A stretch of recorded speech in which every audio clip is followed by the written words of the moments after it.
dahil olacağımız büyük bir cengin ayak seslerini işitir. Bu ordunun başında Tukas adında Makedonyalı bir komutan olacakmış.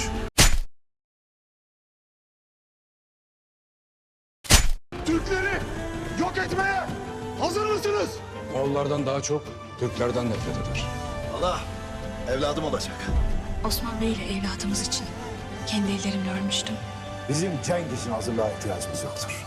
Allah yar ve yardımcımız olsun Osman Bey.